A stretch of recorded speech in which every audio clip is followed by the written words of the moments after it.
I've been a wedding photographer for nearly 10 years, and I thought I'd seen it all. Trashy, beautiful, tragic, hilarious, or just bizarre. I have stories.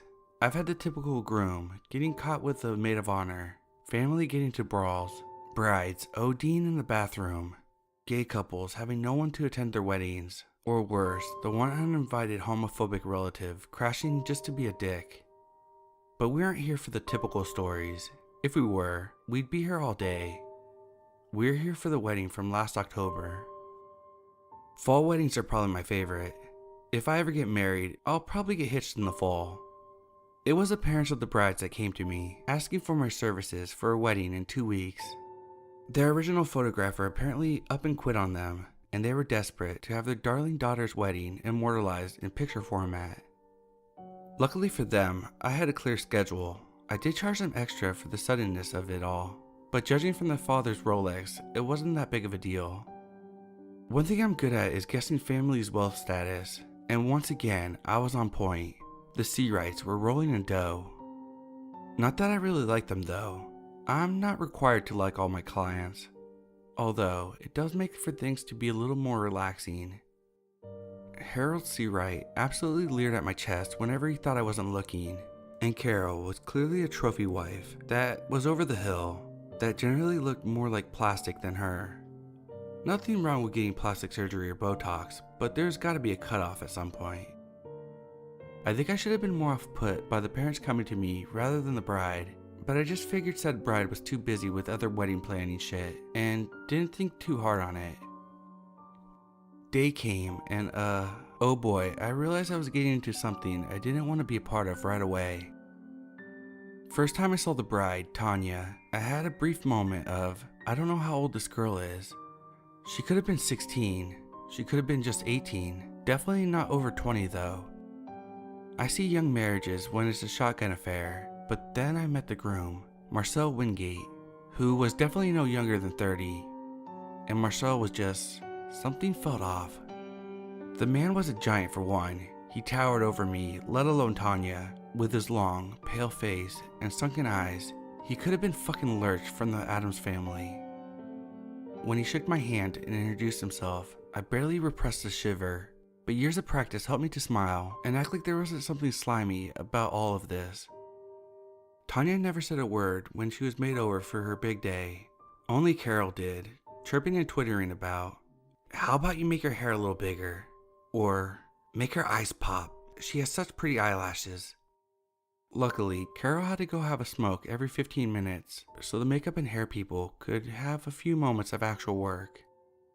By the time it was all over, Tanya looked perfect. Her dress was basically a white ball gown. A tiara was placed on her strawberry blonde hair, cheeks blushing in a perfect pink. But unlike most brides, she still hadn't said a word, and those sure as hell weren't tears of joy that she was holding back. I'm sure you heard about the first look photo fad. I find it great to get a perfect expression that the groom makes when he sees the bride in a dress for the first time. It's usually quite cute. This was the first time I ever shot a photo where I truly believe it was the first time the bride and groom have actually looked at each other. Marcel did seem to have his breath taken away by the lovely bride, but her expression was less than thrilled as he took her hand and gave it a tight squeeze. My stomach turned when he leaned over for a kiss on the cheek, and she quite obviously flinched. It's time I put a pin in the myth that arranged marriages only happen in foreign countries, and only people from certain cultures take part in it. They happen all the time in the US, and more often than not, it's an old man who wants a virgin bride, and by virgin, I mean still in fucking high school. This wouldn't be the first one I was hired to photograph. I managed to catch Tanya alone in the room she got ready in, sitting next to an unopened window, twirling an unlit cigarette between her fingers. "Need a light?" I offered as I came in. "No thanks, I don't smoke, but they say it makes you feel better, right?" Looking up at me with those doll-like blue eyes. "It also gives you lung and throat cancer." I took the cigarette from her and lit it up myself. But I'm a bad example, so do as I say, not as I do. Now that got a smile out of her, even if it only lasted a second. "How often do you smoke?" she asked. Depends on the day. Usually I have 2 or 3. Bad day, I can have a few more. I lowered the cigarette and looked down at her. How old are you, Tanya? 19, 20 in a few weeks. I have a bit of a baby face. She poked one of her cheeks. Why do you care? I glanced at the door to make sure Carol wasn't going to barge in. Tanya, are you not okay with this? The wedding? I asked quietly. Tanya's eyes widened. Damn, you're good. She also glanced at the door. Harold, my stepdad, arranged all of this. If he had it his way, it would have happened when I was 15, but Marcel kept delaying. Business, apparently. He tried to delay another year, but my dad implied that he had other offers. She shivered and wrapped her arms around herself. If I say no, Harold will kick me out and cut me off, freeze my bank accounts. I have nothing and no one, and I don't know what I would do if that happened. I reached into my purse and pulled out one of my business cards. Flip over the card. It's a number for a women's shelter. They specialize in helping women escape from dangerous home situations. They hide them and help them get started in a new city, if need be. Below is my personal home number, if you just need to talk, okay? Tanya took the card and clung onto it tightly, and tucked it into her bra. You might be the nicest person I've ever met, she murmured. I gave her shoulder a squeeze. I try, before extinguishing the cigarette on the windowsill. If you ever need to escape anytime tonight, just ask me to help you go to the bathroom. We could pull a whole runaway bride, I joked. That got another laugh out of her, just in time for her mom to pop into the room. Well, what's taking you so long? Hurry up, the wedding's gonna start in 15 minutes. I don't want you to cry and make your face all blotchy and ugly, she whined. Tanya's brief joy faded and she gave me one more sad look before following her mom out. The ceremony would have been so much more beautiful if I didn't know the dirty little secret behind it all. Tanya didn't smile. I don't even think one of those bridesmaids was actually a friend of hers, or at least not a sincere one. When the priest said, "You may kiss your bride," Tanya let a tear slip down her cheek when Marcel leaned down to kiss her. I was seriously considering calling the cops, but what could they do? Tanya would likely cave and say nothing was wrong, and since she wasn't a minor, they couldn't label Marcel as a pedo and her stepfather as a child seller.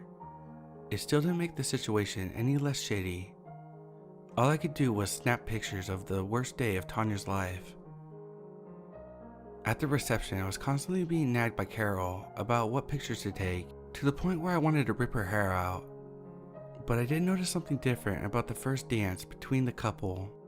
Tanya at first was stiff as a board, reluctant to even touch Marcel, but he leaned down and whispered something into her ear.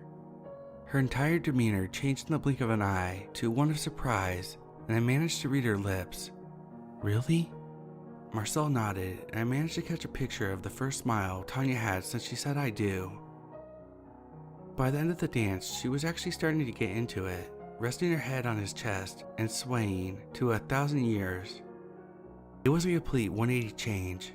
Tanya was now one of the happiest and, dare I say, flirtiest brides I've ever seen. She leaned up to kiss him on the cheek as they sat down, something that even took Marcel by surprise, judging by how he blushed. I generally started to wonder if Marcel slipped something in her drink to get her acting so happy, when Carol started nagging me again about where her husband was.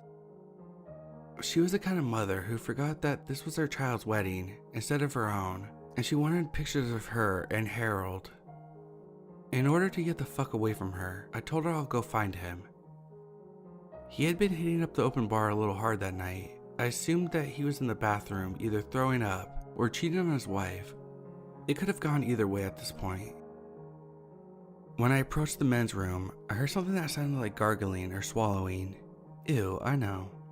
But I kinda hoped it would ruin this nasty bitch's day if her husband was really cheating, so I opened the bathroom door with my camera at the ready.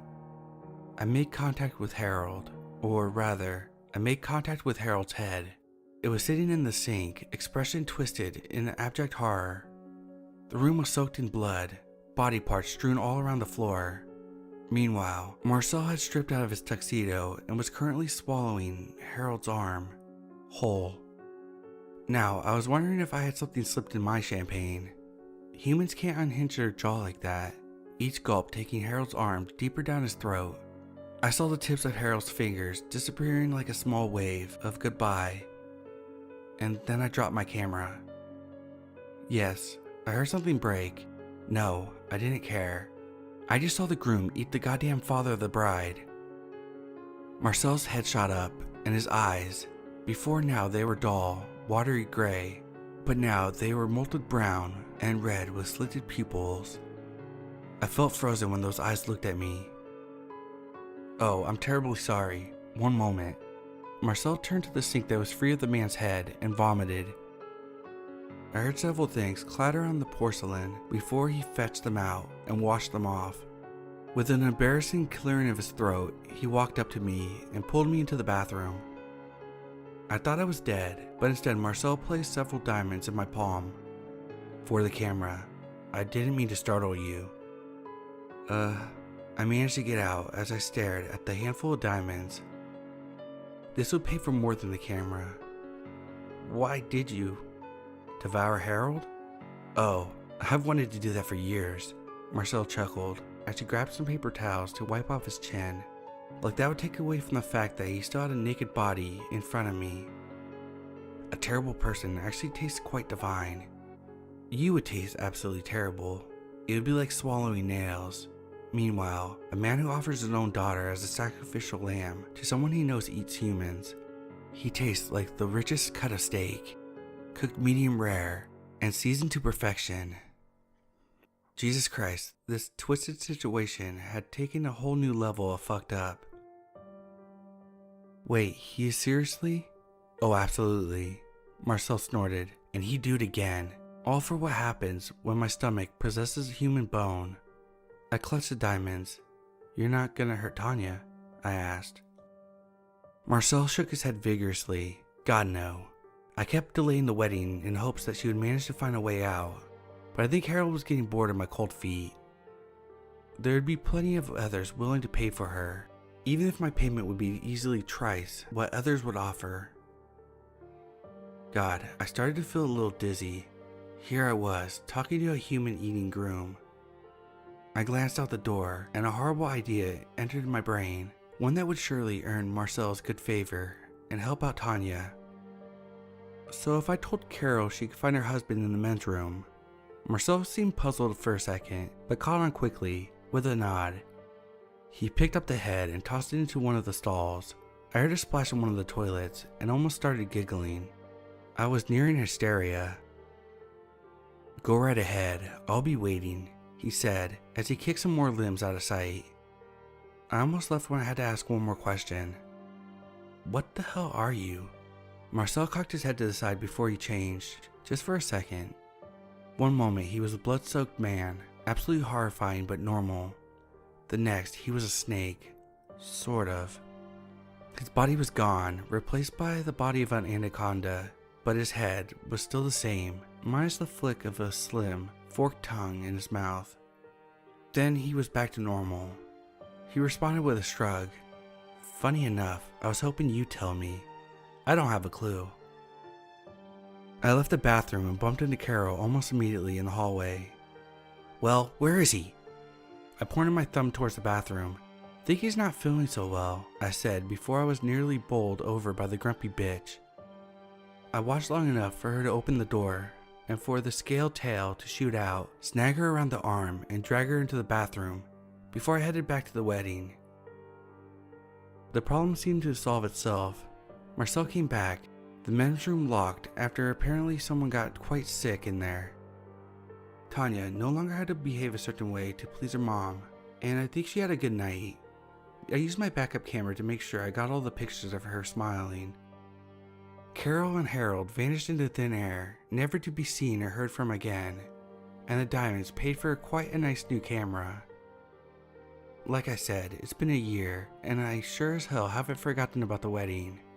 But what prompted me to share it was that I got a friend request from Tanya on Facebook. I normally don't accept friend requests from previous clients, but this one time I chose to make an exception. She does look so much better. She's going to college. She now sculpts and paints. She regularly volunteers at the women's shelter I directed her to when we first met. And every Friday night is a group date night at the local arcade with some of Marcel's friends that now appear to be her friends as well. Apparently, Marcel is quite a Dance Revolution master, but is terrible at shooting games. Her most recent photo was her and Marcel smiling, and she was holding up an ultrasound picture.